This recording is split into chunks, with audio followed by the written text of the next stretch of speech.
Регионални вести на КИС телевизија.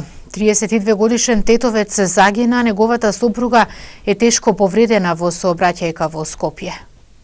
Сообраќајната несреќа во која загина 32 годишен тетовец се случила вчера на улицата Теодосиј Гологанов во Скопје. Како што стои во билтенот на МВР, вчера околу 16 часот на булеварот Митрополит Теодосиј Гологанов во Скопје, патничко возило Citroen Cruiser со тетовски регистарски ознаки, управувано од 61 годишник од Скопје, и моторцикл со тетовски регистарски ознаки, управувано од 32 годишникот од Тетово и неговата 31 годишна сопруга. Во незгодата со тешки телесни повреди се здобиле сопружниците, кои со возило на медицинска помош биле пренесени во ургентен центар при комплексот клиники Мајка Тереза, каде им била укажана лекарска помош. Околу 17:30 32 годишникот им подлегнал на повредите, додека сопругата е задржана на лекување и се наоѓа во животна опасност, информираше денес во дневниот полициски билтен Министерството за внатрешни работи. Увид на местото на настанот извршила екипа од СВР Скопје. За 9 месеци 13.268 сообраќајни прекршоци се евидентирани во Тетовско, бележи полициската статистика. Полициски службеници на секторот за внатрешни работи Тетово во изминатите 9 месеци од годинава на поширокото тетовско подрачје вкупно откриле 13.268 различни сообраќајни прекршоци, соопшти потпаролот на СВР Тетово Маријан Јосифовски. Поради констатирани прекршоци од сообраќај биле исклучени 808 возила, најмногу со истечена регистрација 646. Заради техничка неисправност 157 и заради претовар 5. Во овој период исто така исклучени се 1911 возачи, меѓу кои 1009 кои управувале без положен возачки испит и валидна дозвола. 722 возачи почетници кои не се придржувале на законските ограничувања. 22 со важечка забрана за управување и 49 со несоодветна категорија. Прекршоците се санкционирани со 4731 мандатен и 4337 прекршочни платни налози, како и со 2085 предупредувања. Покрај тоа, времено одземени се 477 возачки и 389 сообраќајни дозволи. За определен број прекршители, возачи, во најголем број мотоциклисти и пешаци, организирани се 11 сообраќајни поуки. Огромни количини смет се складирани повторно во дворот на претоварната станица на јавното комунално предпријатие Тетово. Раководството вели дека има дефекти зашто во контейнерите се фрла се и сешто, па дури и градежен шут.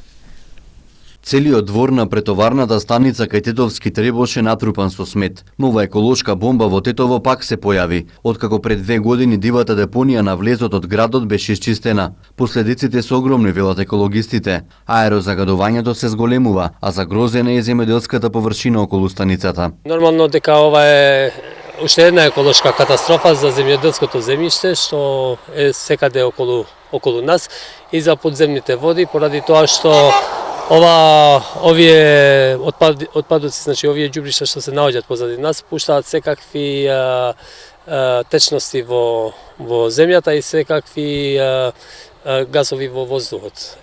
Станицата кај Тетовски требоше 2,5 година работеше според стандарди. Сиот комунален смет собран од тетовските домакинства се носеше преку инка се стураше во посебни контейнери, кои потоа се товарија на камиони, кои го транспортира и депонираа сметот во скопската депонија Дрисла. Но повеќе од 1 година поради честите дефекти на станицата, отпадот на место винката се истура на земја, загадувајќи ја околината. Од јавното комунално предпријатие Тетово велат дека несовесни граѓани фрлаат во контейнерите цврст отпад, затоа и настануваат честите дефекти во станицата. Мислам дека полека треба да бидеме свесни ние и граѓани, значи треба да прекинеме, значи шутот да фрла во конија, затоа стварно имаме многу штета. Како ЈГП За еколошката бомба општинските власти не одговараат пред законот. Од општинскиот инспекторат велат дека се свесни за проблемот и ја следат состојбата на терен, но досега од нивна страна не е поднесена пријава, ниту пак се казните одговорните од ЈКП Тетово општинските власти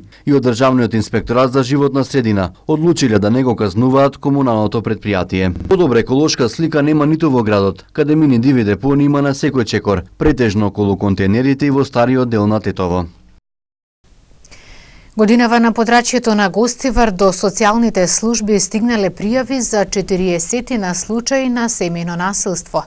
Стручните лица велат дека најголем проблем во справувањето со насилството е создавање услови за оттргнување на жртвата од насилникот.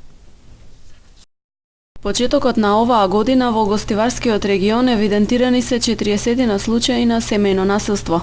Оваа појава, која носи сериозни последици, останува присутна и сложена за надминување, а менувањето на системот на вредностите во општеството само го отежнува решавањето на проблемот, нагласуваат социјалните служби.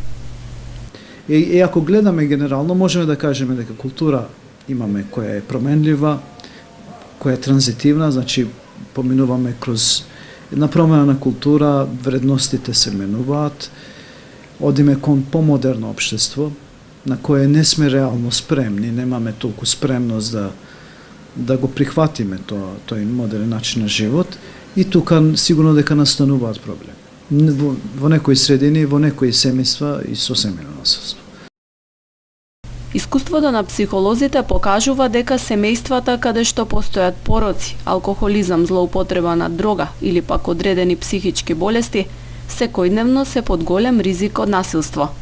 Како најтежок проблем во справување со малтретирањето го посочуваат оттргнувањето на жртвата од насилникот. Првично тоа може да оди преку згрижување во шелтер центар, што не е трајно решение. Моментално има во Македонија, низ Македонија, неколку шелтер центри. Обично се држи во тајност адресата на тие шелтер центри. Некои шелтер центри ние не знаеме каде се наоѓаат, бидејќи порано се случувало насилникот да оде и до таму, да понанајде каде и да оде и до таму. Така дека тоа сега оди преку Скопскиот центар и после тие ги распоредуваат тие жртви каде би требало. Во секој случај не е тоа прв избор и најдобар избор да се мислеве сега ќе одам во шелтер центар. Не е тоа лесно да се замине од домот, да се напушти домот, да се оди негде. Значи, покрај тоа што жртва е жртва и трпи еден терор дома, станува секундарно се виктимизира со тоа што е и истерана од домот и се наоѓа негде во некоја тајна непозната локација. Така дека тоа не е избор и не е пат по кој би требало да оди ова борба против семејно насилство. Освен жени кои се најчести жртви на семејно насилство од сопрузите, неретко се случува малтретирање да трпат и родители од децата или пак баби и дедовци од внуци.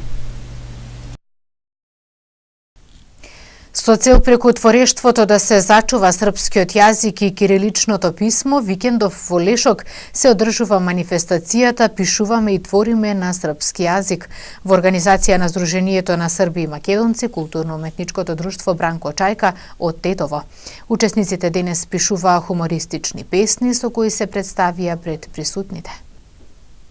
Сдруженијето на срби и македонци, културно-уметничко друштво Бранко Чајка од Тетово денеска ќе ја реализира шестата манифестација "Пишуваме и твориме на српски јазик, пишемо и стварамо на српском јазику", која е финансирана од Министерството за култура и информирање на Република Србија. Целта на овој проект е да се очува, да се негува и употребува српскиот јазик и кириличното писмо. Учесници на овој проект се ученици кои редовно или факултативно ја следат наставата на српски јазик во Македонија. Тоа се ученици од Основното училиште Браќа Рибар од Табановце, од Основното училиште Светозар Марковиќ од Старо Нагоричане и учениците од Основното училиште Свети Кирил и Методи од Кучевиште.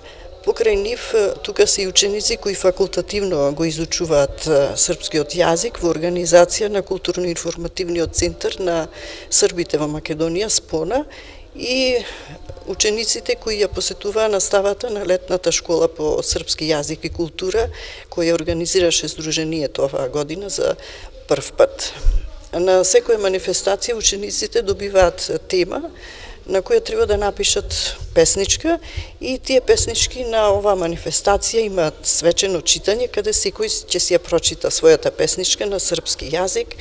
Оваа година темата беше да се напише една хумористична песна, инаку на крајот на минатата манифестација се договоривме околу темата и тие ја избра да оваа година темата да биде нешто така смешно. Значи, покрај свеченото читање, денеска ќе имаме една работилница, каде поетот од Србија, Власта Ценич, и поетот од Македонија, Филип Димковски, ќе ни кажуваат како се пишуваат смешни песни.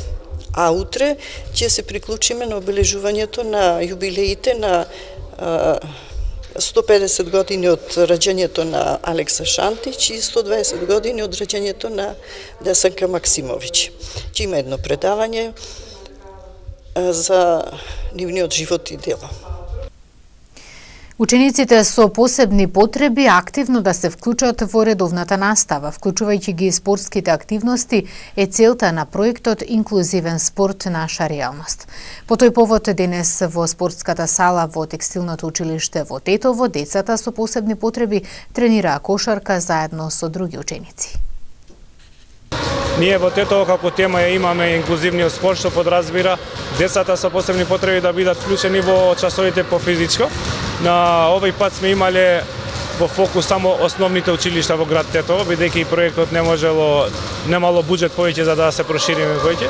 И веќе имавме и минатиот месец атлетика, кај што трчаја децава заедно, има заеднички надпреварувања. Сега денеска е кошарката.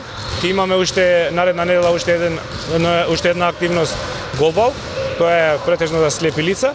Така да колку толку луѓето да се информираат, да видат дека може со нив и да може полесно да ги вклучат, бидејќи они се веќе и законски, но знаеме условите во училиштата како се, колку толку е ова една иницијатива за да може децава што повеќе да спортуваат. Овие деца, нема посретни од овие деца, овие никогаш не знаат да ти прават лице, толку се честни, толку сакаат тоа што им го нудиш, толку знаат да се зафалуваат и навистина веќе 6 години работам со нив и навистина презадоволен сум и за овие деца многу битно. Ова многу малце е што го правиме, ова ние веќе имаме во нашата здружение секоја недела спортски активности тука на 11 секоја сабота, али ова беше на пошироко, бидејќи има во школата деца со посебни потреби, но кои не се третирани баш добро, се остане малце понастрана или на милост, на немилост, не знам како да кажам. Они треба да сватат професорите, наставниците дека без разлика на нивната способност колку е развиена, они треба да бидат вклучени во системот на образование. За почеток може да изгледа нешто неинформирано, ама посебно кога ќе видат одма за 1 час, 2 сата, ќе видат дека не е ништо страшно, играат со нив, се дружат, веќе немаат пресуди. Еве имам информации порано во Лирија се чуделе децава, ама сега нормално ги разбираат, дури има некои веќе што се дружат со нив, бидејќи они се поделат на повеќе категории, така да многу нормално е. Треба да овие деца да им се даде, ова е многу битно, да им се даде можност они да бидат посоциализирани, за секојдневни потреби, да можат во целиот живот, дур се живи, они да ги можат да ги сварат. Вчера на Попова шапка помина и последниот ден од младинската размена социјално предприемништво за промена. На истата волонтери од 5 земји цела недела учеа за социјалното предприемништво како начин за креирање на нови можности и имплементирање на идеите на младите, а со тоа и инклузија на луѓе од ранливи категории. Во текот на младинската размена развивме 9 конкретни проекти кои подосна ќе можат веднаш да се имплементираат, а со тоа ќе решаваат директни проблеми на терен, но исто така имавме различни интеркултурни активности, посета на Шарпланина како туристичка дестинација, исто така правевме разни вежби преку кои младите луѓе се запознаа, но исто така ги подобрија своите вештини, а подосна тие млади луѓе ќе можат полесно да работат во своите организации, односно да им помогнат на други луѓе, да ги информираат за социјалното предприемништво, исто така да работат на подобрување на компетенциите на нивните врсници. Здраво, јас сум Елиф од Турција. Дојдов тука 2 дена пред започнување на проектот, го посетив градот и ми се допаѓа Македонија, бидејќи имаме иста или слична кујна со турската култура. Ова е мојот прво Erasmus Plus искуство. Ова е мој прв проект, меѓутоа исто така и јас имам идеја за социјално предприемништво и така да тие две работи се комбинираат. My name is Paula. I come from Spain, and this was my 7th or 8th Erasmus Plus project. Здраво, јас сум Паула од Шпанија. Ова е мој 7ми проект, меѓутоа прв во Македонија и изненадена сум од природата тука. We learned about social entrepreneurship here, which was very useful because in the future I consider having maybe my own NGO or association organization. Тука учевме за социјално предприемништво, а јас во иднина сакам да креирам своја организација и беше доста интересно запознавање на луѓе од други држави и култури. Meeting people with other backgrounds, other cultures. So my name is Andrew. I'm Ukrainian. I came from Sweden, and I came to this project to learn more about social entrepreneurship. Јас сум Ендру, јас сум украинец, меѓутоа доаѓам од Шведска, дојдов тука за да научам за социјално предприемништво и потоа да ги имплементирам моите идеи. И исто така, бидејќи ова е интеркултурна размена, дојдов да научам за Македонија, за локалната култура.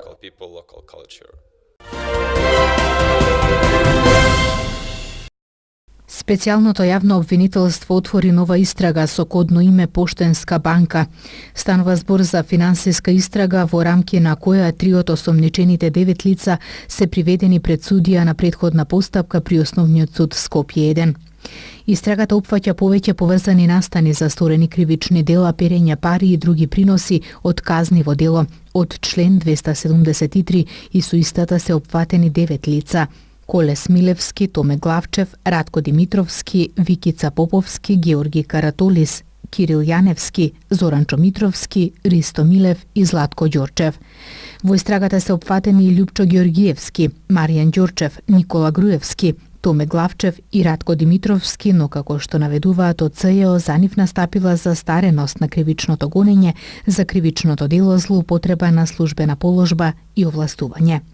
Во соопштението наведуваат дека од извршените кривични дела сторени во временскиот период од 2001 до 2010 година била прибавена имотна корист во износ од околу 5 милиони евра.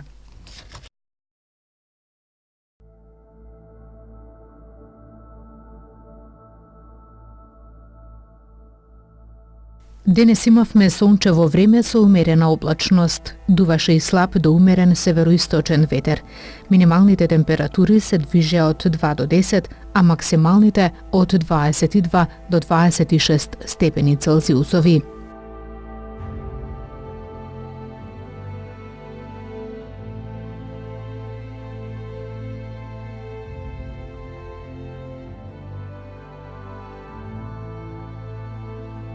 Утре не очекува сончево време. Минималните температури ќе се движат од 3 до 12, а максималните од 22 до 28 степени Целзиусови.